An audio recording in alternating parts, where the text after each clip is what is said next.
자, 오늘 말씀 같이 나눌게요. 오늘 함께 나눌 본문 말씀은요. 히브리서 4장 10절 말씀입니다. 히브리서 4장 10절 말씀 같이 봉독하겠습니다. 이미 그의 안식에 들어간 자는 하나님이 자기의 일을 쉬심과 같이 그도 자기의 일을 쉬느니라. 아멘. 히브리서 4장에 담겨있는 핵심 단어. 저는 미리 읽어봤고 여러 번 읽어봤으니까 미리 파악을 했습니다. 여러분 중에 혹시 우리가 한 장씩 보고 있으니까 오늘은 히브리서 4장을 나누겠구나 하면서 미리 읽어보신 분 계십니까? 히브리서 말씀을 읽어보면 사실 얼른 이해하기가 쉬운 그런 문장으로 되어 있지는 않습니다. 말씀을 읽고 잘 모르겠다 그러면 여러 번 읽어보는 것도 방법이고요. 아니면 조금 더 쉽게 자연스럽게 번역된 다른 번역들을 참고하는 방법도 있습니다. 어쨌든 히브리서 4장을 읽어보면 반복되어서 나오는 핵심 단어가 있습니다. 오늘 말씀의 제목, 이미 안식에 들어간 자, 이 가운데도 나와 있는 말씀이고요. 오늘 본문 말씀으로 읽은 4장 10절 말씀에도 나와 있는 단어고요. 다른 절에도 계속해서 반복되고 있는 단어가 있습니다. 반복적으로 나오는 말이 있으면 그게 중요한 말일 가능성이 높죠. 그 단어가 뭘까요? 안식입니다.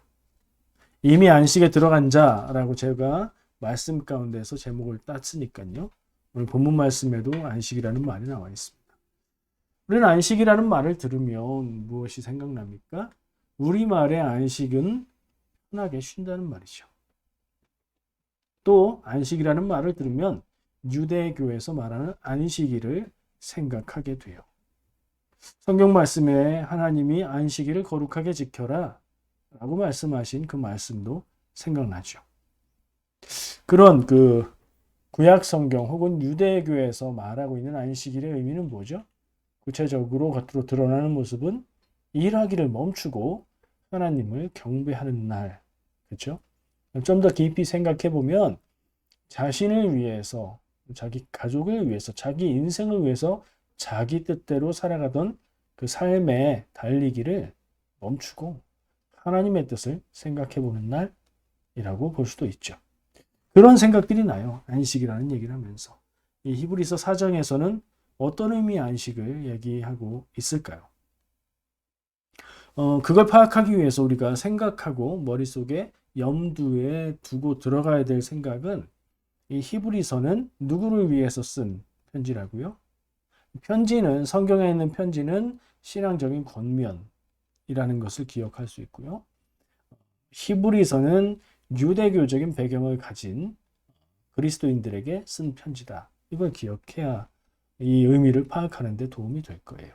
유대교적인 배경을 가지고 구약을 잘 알고 있는 그 사람들을 향해서 신앙의 권면을 쓰고 있는 편지다. 그걸 머리에 두고 왜 안식을 이야기할까? 안식이라는 말, 안식일이라는 말과 함께 구약에서 중요한 말이고 이 유대인들에게 아주 중요한 단어. 근데 그거를 말하는 것인가? 유대교의 안식을 말하는 것인가? 그럴 리가 없죠. 이 안식이라는 말을 통해서 더 중요한 것을 전하고 있겠다라는 생각을 할 수 있습니다. 자, 안식은 기본적으로 좋은 겁니까? 나쁜 겁니까? 뜻을 물을 때 가장 먼저 생각할 수 있는 게 아주 쉽게 이건 좋은 건가 나쁜 건가? 안식은 좋은 거예요. 단어의 의미를 생각해도 좋은 것이고 하나님의 말씀을 생각해도 좋은 것이고 그렇죠? 여러 가지 면에서 안식은 나쁜 의미를 갖고 있지 않습니다. 이스라엘 안식을 생각해도 그렇고요. 하나님이 쉬셨으니 하나님의 거룩한 백성을 하나님이 보이신 본을 따라 일하고 쉬는 겁니다. 안식은 좋은 것이라는 생각을 가지고 어떤 안식을 이야기하는 건가 우리가 좀 깊이 생각해 볼 필요가 있어요. 근데 이 안식이라는 말에 대한 이해가 없이 히브리서 4장을 읽으면요. 이게 뭘 얘기하는 거지? 끝까지. 4장 끝까지. 지금 뭐 중요한 얘기를 하고 있는 것 같은데 무슨 얘기지? 이렇게 의미를 잡지 못하고 헤매다가 끝나게 됩니다. 물론 그런 상태에서도 말씀을 여러 번 반복해서 읽고 묵상하면 결국엔 그 줄기를 찾아갈 수 있는데 핵심 줄기를 딱 잡고 읽기 시작하면 훨씬 더 빠르게 쉽게 이해가 될 수 있어요. 그래서 그런 의미에서 안식이라는 단어를 중요하게 꼽았고요. 이 안식이 히브리서 4장에서는 무슨 얘기를 하는 건가? 이걸 좀 찾아보려고 합니다. 제가 미리 읽고 묵상하고 나누고 싶은 것은 이 안식의 의미를 세 가지 차원에서 기억해야 된다는 것입니다. 세 가지 차원이라고 얘기했어요. 어떤 하나의 내용을 파악하기 위해서 이렇게 보고 저렇게 보고 또 다르게 보고 이런 서로 다른 관점을 가지고 그것을 볼 때에 더 잘 볼 수 있다. 한 가지 관점만 보는 것보다 우리가 생각할 수 있는 여러 가지 관점을 볼 수 있다. 첫 번째 관점, 이거는 신약 성경을 볼 때 공통적으로 적용할 수 있는 관점이에요. 이 세 가지로 나누는 저의 방법인데, 첫 번째, 구약 성경의 배경 하에서 그리고 이스라엘 사람들의 문화 안에서 이것은 무슨 의미인가를 생각하는 겁니다. 우리는 기독교인이라 기독교인은 구약 성경보다 신약 성경이 편하고 신약 성경의 말씀이 구원에 충분하다고 생각할 수 있을 정도로 신약을 조금 편애하는 경향이 있습니다. 근데 구약 성경에 대한 이해가 없이 구약 성경을 잘 모르고 신약만 알면 많이 부족한 것을 깨닫게 될 수밖에 없습니다. 구약 성경의 배경을 가지고 알고 그 위에 신약 성경의 말씀을 우리가 묵상할 때에 그 깊은 진리를 잘 깨달을 수 있게 돼요. 첫 번째 생각할 것은 구약 성경의 관점에서, 그리고 그것은 결국에 무엇과 같은가? 이스라엘 사람들이 성경을 보는 성경적인 관점에서 한번 보는 거예요. 자, 오늘 말씀의 핵심어라고 얘기한 안식에 대해서 구약 성경과 이스라엘 백성의 관점에서 보면 어떻습니까? 구약에서는 안식하면 안식이라고 바로 연결되고요. 하나님이 6일 동안 창조하시고 7일째 안식하셨다. 그리고 하나님은 하나님의 백성에게 너희도 일하고 안식하라 라고 명령하셨다. 내가 거룩하니 너희도 거룩하라. 내가 안식한 것처럼 너희도 안식하라 라는 말씀들 생각나시죠? 자, 그런 면에서 우리는 이 안식을 생각할 수 있다. 이 안식일은 무슨 얘기일까? 좀 더 구체적으로 생각할 수 있어요. 지금 말한 게 기본이긴 한데 6절, 8절 말씀을 보면 지금 이 히브리서에서 안식이라는 개념을 가지고 여러 가지 얘기를 하고 있는데 구약적인 관점에서 말하고 있는 안식은 뭔가에 대한 얘기가 6절과 8절에 나와요. 말씀을 읽을 때 관계된 것들을 잘 봐야 지금 무슨 얘기를 하고 있는지를 꼽을 수 있는데 6절을 보면 말씀이 이렇습니다. 읽어드릴게요. 그러면 거기에 들어갈 자들이 남아있거니와 복음 전함을 먼저 받은 자들은 순종하지 아니함으로 말미암아 들어가지 못하였으므로. 아주 작은, 아주 살짝 힌트가 나옵니다. 6절만 봐서는 이게 어떤 시대에 어떤 내용을 여기에 적용해야 될지 조금 어렵습니다. 근데 여기서 찾을 수 있는 중요한 개념은 순종하지 아니함으로 들어가지 못했다. 이겁니다. 성경에서 구체적인 사건으로 기록된 것 중에 순종하지 않아서 들어가지 못한 것. 지금 구약 얘기를 하고 있으니까 구약에서 그런 것 여러 가지가 떠오르실 겁니다. 지금 정답이 떠오르셨을 수도 있어요. 8절 보면 좀 더 확실해집니다. 8절을 볼게요. 읽어드립니다. 만일 여호수아가 그들에게 안식을 주었더라면 그 후에 다른 날을 말씀하지 아니하셨으리라. 아멘. 구체적인 인물이 나옵니다. 여호수아 얘기가 나와요. 여호수아 하면 딱 시대의 좌표가 찍히죠. 여호수아는 언제 사람인가요? 이스라엘 백성이 출애굽했고 출애굽했을 때의 지도자는 모세였고 그런데 가나안 땅에 들어갈 때부터 모세는 거기서 죽고 여호수아가 민족의 지도자가 되어서 가나안 정착을 인도하게 되지요. 그러니까 여호수아가 나오는 내용은 거기에 해당하구나 우리가 이렇게 짐작할 수 있어요. 구체적으로 그럴 수도 있는데 또 다른 어떤 관점에서 생각해 볼 때는 여호수아가 상징하는 바가 있어서 여호수아라는 인물의 상징으로 얘기하는 건 아닐까 하는 생각을 한번 해볼 수 있는데 그 부분도 분명히 있지만 더 중요한 것은 구체적으로 여호수아의 시대의 이야기를 하고 있는 거예요.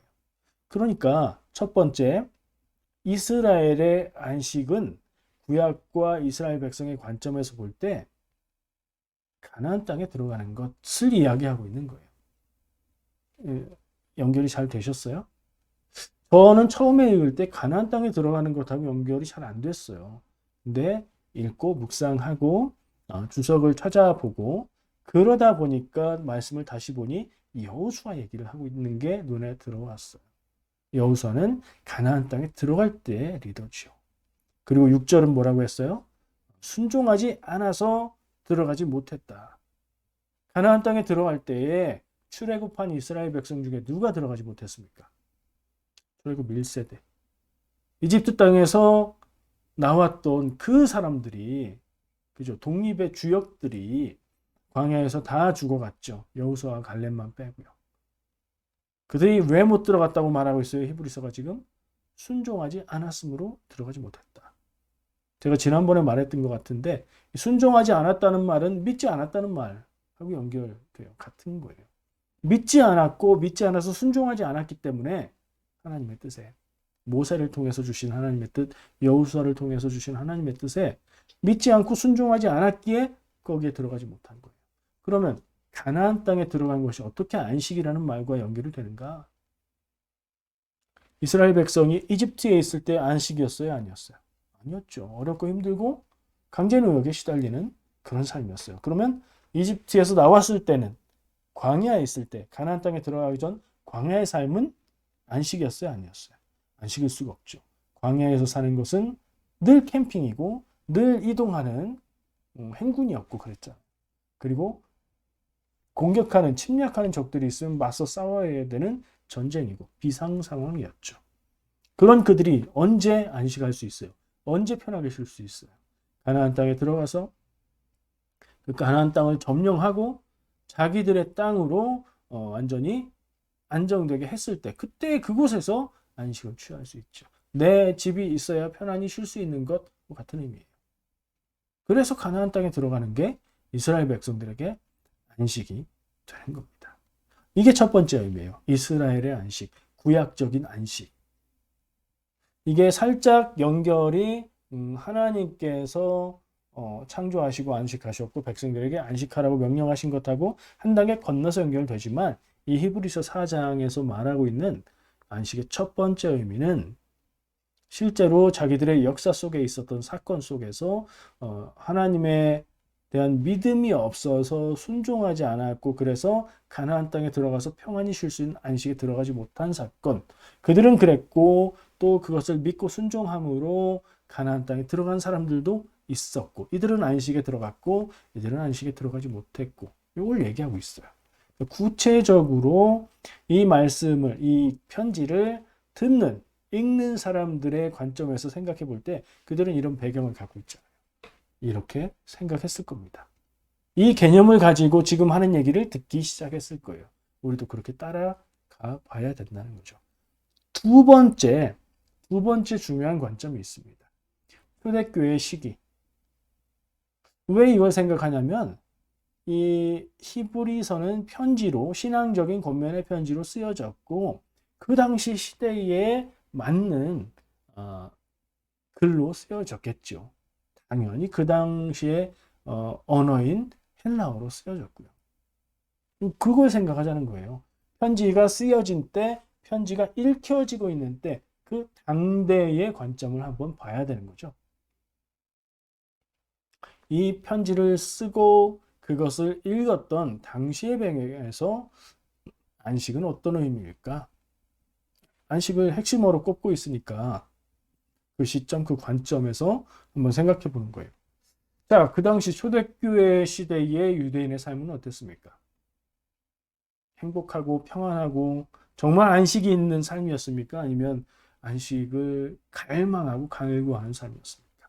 그 당시에 이스라엘은 나라가 없고 유대도 나라가 없고 자기들의 주권 없고 자기들의 믿음을 지키고 그럴 수는 있었지만 당시에 지배 세력인 로마의 권력 아래에, 그죠? 로마의 황제의 권력 아래에 놓여 있었어야 하는 상황이에요. 마치 이집트에 있을 때 이집트 권력 아래에 있었던 것처럼. 그런 점에서 비슷하죠. 시대가. 그 시대를 살아가는 유대인들은 고달팠습니다. 여러분 상상해 보세요. 여러분들 지금 한국 국적이신 분도 있고 캐나다 국적인 분도 있겠지만 국적이 없는 사람은 없죠. 국적이 없다. 이렇게 생각해 보세요. 어떤 힘이 나를 보호해 줄 수 있을까요? 내가 나를 지킬 수밖에 없죠. 그렇게 살다가 언제 어떻게 어떤 일을 겪게 될지 모르죠. 인생이 상당히 고달플 것입니다. 유대인들의 삶이 고달팠습니다. 현실적으로 고달팠고 여러 가지 면에서 고달팠습니다. 그리고 더욱더 그들을 괴롭게 한 것은 자기들의 믿음과 신앙을 온전하게 지킬 수 없었다는 점이었을 겁니다. 그래서 그들은 사는 게 괴롭고 힘들었고 이런 괴로움과 힘든 일들이 풀려지고 해결되고 마치 이집트에서 살던 사람들이 광야에서 살던 사람들이 가나안 땅에 들어가서 가나안 땅을 하나님이 뭐라고 표현하셨죠? 젖과 꿀이 흐르는 땅이었잖아요. 그곳에서 평화를 누리며 안식하게 될 날을 기다리고 고대하고 갈망하고 너무 간절히 기다리던 그런 시대였잖아요. 그래서 하나님이 예수님을 보내시고 그로 구원자가 되게 하시고 구원의 길을 열게 하신 거잖아요. 그리고 그 당시 초대교회이기 때문에 이 구원의 복음이 전파되고 믿는 사람들이 늘어나고 했지만 모든 사람들이 다 복음을 알고 듣고 이해했던 건 아니죠. 복음을 듣고 받아들여서 믿고 구원받는 사람도 있었고 복음은 들었지만 못 알아듣고 혹은 받아들이지 않아서 구원으로 나갈 수 없는 사람들도 있었고 전혀 관심이 없는 사람들도 있었고 그런 시대였겠죠. 그런 부분들을 생각해 본다면 그런 시대에 있어서 안식은 무엇일까요? 이 관점으로 봐야 된다는 거예요. 그리고 그 관점으로 봤을 때에 이 히브리서가 말하고 있는 안식은 또 다른 의미로 평화를 누리게 되는 상태, 부자가 되어서 나라가 독립이 되어서 그게 아니고 영혼이 하나님 안에 거하고 구원받아서 평안하게 쉴 수 있는 상태. 바로 구원을 말하고 있는 겁니다. 첫 번째 말한 것, 이스라엘의 안식은 가나안 땅에 들어가는 것이라고 말할 수 있다면 두 번째 관점, 초대교회 시기 그 당대의 관점에서 봤을 때 말하는 안식은 구원입니다. 복음을 듣고 믿고 구원받는 것, 그걸 말하는 거예요. 그럼 결국에 이 히브리서 4장에서 말하고 있는 건 뭘까요? 구원을 말하고 있는 거예요. 이 히브리서의 저자는 이 이스라엘 사람들이 유대인들이 익숙하고 비슷한 말만 꺼내도 쉽게 떠올릴 수 있는 출애굽의 이야기를 통해서 안식이라는 말을 통해서 복음을 듣고 믿고 구원받는 것에 대해서 말하고 있는 겁니다. 그러니까 핵심어는 안식이라고 한다면 주제는 구원인 거죠. 안식은 곧 구원인 겁니다. 다른 것으로 다른 개념으로 연결하고 설명할 수도 있었지만 유대적인 배경을 가지고 있는 사람들이기에 안식이라는 단어를 통해서 구원을 말하고 있는 거지요. 자, 제가 몇 가지 차원에서 얘기하자고 했죠? 세 가지였어요. 지금 두 가지 충분한 것 같은데요. 그렇죠? 이스라엘의 구원, 가나안 땅에 들어가는 것, 초대교회 시기에 안식, 구원받는 것 다 얘기한 것 같은데 또 뭐가 있을까요? 이건 또 이렇게 볼 수 있어요. 시대를 배경으로 볼 때 구약의 이스라엘 백성들의 시대, 초대교회 당시의 시대, 그리고요 성경을 읽고 묵상하는 지금 나의 시대, 지금 우리의 삶을 여기에다 또 투사해 볼 수 있습니다. 지금 우리에게 있는 안식은 무엇인가? 이 얘기를 들으면서 여러분들도 생각하실 겁니다. 안식은 편안히 쉬는 것이고 하나님의 안식하라고 하신 말씀도 생각나고 이스라엘에게 안식은 출애굽해서 가나안 땅에 들어가는 것이었고 초대교회 때 신약 시대의 안식은 구원받는 것이라면 지금 우리에게 안식은 무엇일까? 지금 나에게 안식은 무엇일까? 내가 원하고 바라는 안식은 무엇이고 나에게 하나님이 주기 원하시는 안식은 무엇일까? 이런 질문을 해볼 수 있는 거죠. 이게 지금 내가 히브리서 4장을 읽으면서 나의 관점에서 이 말씀들을 보고 적용할 수 있는 부분이 되는 거예요. 이렇게 구약의 관점, 당시의 관점, 지금 나의 관점에서 신약 성경을 본다면 신약 성경을 좀 깊이 있게 보고 묵상할 수 있는 그 도구가 되지 않을까 하는 생각을 합니다. 이 히브리서라는 편지가 쓰고 읽힌 당시에만 의미가 있는 글이 아니죠. 만약에 그랬다면 그것이 성경이 되어서 우리에게 남겨지고 우리가 계속 읽으면서 이 안에서 은혜를 구하지 않겠죠. 하나님의 말씀, 성경이 되어서 이어지는 모든 세대에, 모든 믿는 사람들에게 읽히고 그 의미를 생각하게 하는 겁니다. 자, 우리에게 안식은 무엇입니까? 첫 번째, 가나안 땅에 들어가는 안식, 이렇게 바꿔 생각할 수 있습니다. 현실의 삶에서 평안하게 되고 구원받게 되고 어려움이 해결되는 것들, 실제로 내 삶에 어렵고 힘들고 괴롭고 아프고 이런 것들이 해결되고 풀어지는 것. 여러분들 늘 기도하시는 기도 제목 아닙니까? 하나님, 문제가 있어요. 하나님, 어렵고 아픈 일이 있어요. 하나님, 내가 원하고 바라는 게 있어요. 이런 현실적인 것들. 그 차원에서 우리가 우리의 안식을 생각할 수 있습니다. 두 번째, 초대교회 시기의 관점에서 봤을 때 이야기할 수 있었던 구원이라는 안식. 이건 영적인 내면의 안식을 줄 수 있는 거죠. 현실에서 원하는 것이 다 이루어지고 현실에서 가질 수 있는 좋은 것들을 다 가지면 우리가 정말 진정한 평안을 얻을까? 현실에서 얻는 것이 무시할 것도 아니고 중요하지 않은 것도 아니에요. 그렇죠? 중요한 겁니다. 그것도 중요한데 그것만으로 우리가 세상에서 성공하고 사람들이 칭찬하고 부자가 되고 명예도 얻고 이런다고 해서 내 삶이 충만한 삶이라고 볼 수 있을까? 그렇지 않을 수 있지요. 내 입장에서 이 말씀을 볼 때 현실의 안식이 있어야겠고 두 번째는 이 영적인 안식, 구원이 있어야 되겠다. 이걸 생각할 수 있습니다. 당연한 얘기예요.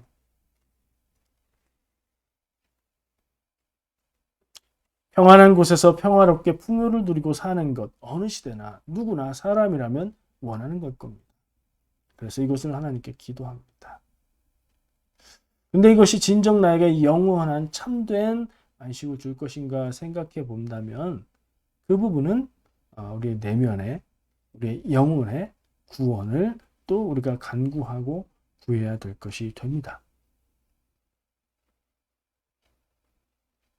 현재 고달프고 괴로울 수 있는 인생을 살고 있지만 우리는 믿음으로 내 인생의 끝을 압니다. 마치 나는 내가 영원히 살지 않고 죽을 것을 아는 것처럼 내가 믿는 믿음에 의해서 나의 인생의 끝, 그 뒤에 무슨 일이 있을지 우리는 그것을 바라보고 믿고 알고 살아가고 있다는 얘기예요. 믿어 구원받았으므로 그 예수 그리스도의 십자가 대속의 은혜에 의해서 우리가 구원받았고 인생 끝날 때에 내가 심판대 앞에서 구원의 길을 가게 되는 것을 우리가 알고 믿고 바라보고 살아가죠. 이것을 바라보는 사람은 지금의 마음은 어때야 합니까? 마치 운동 경기에 축구 경기에 끝을 알고 녹화 방송을 보고 있는 것과 같다고 얘기할 수 있어요. 우리는 우리 인생의 끝을 알고 믿고 살아갑니다. 그런데 그 길로 가지 않는 것 같은 정말 반대로 가는 것 같고 어려운 것 같은 길이 지금 내 인생에 펼쳐지고 있습니다. 그러나 나는 알지요. 내 인생의 끝이 어떻게 된다는 것을. 그러면 내가 내 인생의 끝을 바라보며 믿음을 가지고 믿음이 없고 믿음이 흔들리면 이게 확실치 않죠. 그러나 믿음이 있고 믿음이 든든하면 이걸 아는 거예요. 내 인생의 끝의 결론이 무엇이다. 이걸 아는 거예요. 그걸 알고 살아가는 지금의 인생. 아직 그때가 되지 않았지만 지금의 인생이 어떨 거냐 이거예요. 내 인생의 끝에 구원이 있고 영원한 안식이 있다는 것을 아는 나는 지금 어떤 일을 만나도 두렵거나 불안하지 않겠죠. 결국의 결론은 구원이니까. 그렇죠? 이게 어떻게 될지 나는 모르지만 내가 믿는 하나님은 나를 구원하시고 나를 인도하실 것이고 결국에 구원의 길로 인도해 갈 것이다. 이걸 알고 믿기 때문에 지금 무엇을 만나도 두렵고 불안하고 괴롭고 아프고 그렇지 않은 거예요. 물론 힘들고 어렵긴 하죠. 그러나 내가 바라보고 있는 믿음으로 인해서 그것이 내 미래의 현실로 내가 인식하고 있는 그것 바라보고 있기에 지금이 평화로운 겁니다. 근데 이 지금의 평화는 좀 전에 얘기한 뭐라고 할 수 있어요? 이스라엘의 관점에서의 안식, 가나안 땅에 들어가는 거, 삶에서의 평화하고도 연결이 되죠. 이 근원이 어디 있느냐? 믿음을 통해서 내 구원을 바라보고 믿음으로 살아갈 때에 내 지금 현실이 평화로울 수 있다. 모든 문제가 다 해결되고 생각하는 것들이 다 잘 되는 게 내 지금 삶에 평화를 주는 것이 아니라 믿음을 통해서 내 마지막 때의 모습을 바라보고 그것을 현실로 가지고 지금을 살아가는 내 인생이 지금 무슨 일을 만나도 평화를 누린다. 이 관점을 생각할 수 있고요. 그리고 그렇게 살아가서 내가 믿음 안에 있는 한 내 영혼은 구원받고 하나님과 더불어 영생하게 될 것이다. 이거는 오는 세상에 대한 구원의 확신이죠. 기독교인의 구원의 관점이 두 가지가 있는 거 다 잘 아실 겁니다.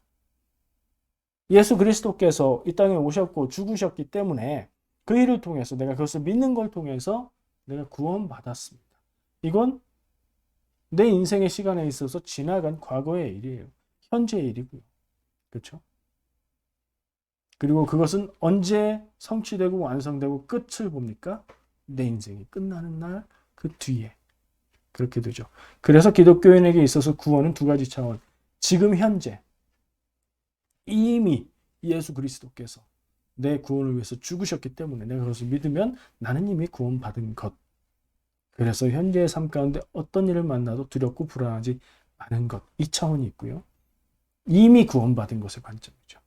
그리고 그 구원에 다 완성된 게 아니라 아직은 내 인생을 살아가야 하고 인생의 끝에서 내 구원이 완성될 것이기 때문에 그날을 향해서 믿음으로 살아가고 그 다음에 영원한 삶을 바라보는 내 영혼의 믿음. 이건 이미 아직 이르지 않은 구원에 대한 바라보고 대망하고 기다리는 그런 관점의 구원을 또 말할 수 있습니다.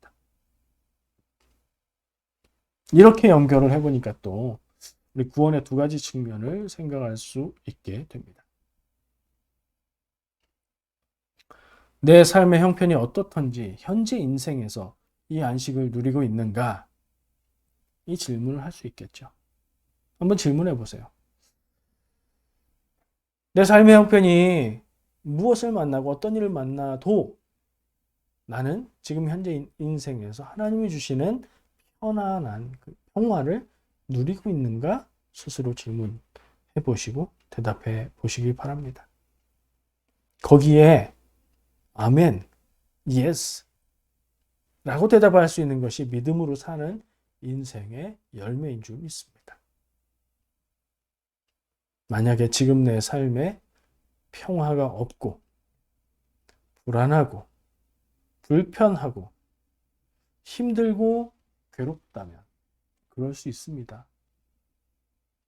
그게 죄도 아니고 그것이 크게 잘못된 것도 아닙니다. 그러나 문제는 있다고 볼 수 있어요. 우리의 믿음이 아직 완성되지 않았기에 그렇죠? 부족할 수 있습니다. 문제는 찾아서 풀고 해결해야 될 일이에요. 내가 평화 없고 불안하고 불편하고 힘들고 괴롭다면 문제가 어디에 있는지 찾아야 되겠죠. 무조건 내 영혼의 문제야, 내 믿음의 문제야 라고 밀어버리는 것도 해결에 도움이 안 됩니다. 무조건 남을 탓하면서 너 때문이야, 누구 때문이야, 누구 때문에 이렇게 된 거야. 라고 판단하는 것도 내 인생과 믿음에 아무런 도움이 안 됩니다. 때로는 내 믿음의 연약함이 문제의 근원일 수 있습니다. 때로는 나의 건강 문제나 나의 심리적인 어떤 문제가 문제의 원인일 수도 있지요. 그것은 찾으면 되는 것이고 발견한 다음에는 그것을 해결하면 되는 것입니다. 근데 질문이 중요한 거죠. 나는 지금 살아가는 인생에서 무엇을 만나더라도 평화 가운데 있는가? 아닌 것 같아. 그러면 이제 우리가 그것을 놓고 기도하고 묵상하고 문제 해결할 수 있는 지점을 발견해야 됩니다. 여러분 그렇게 하고 계시죠?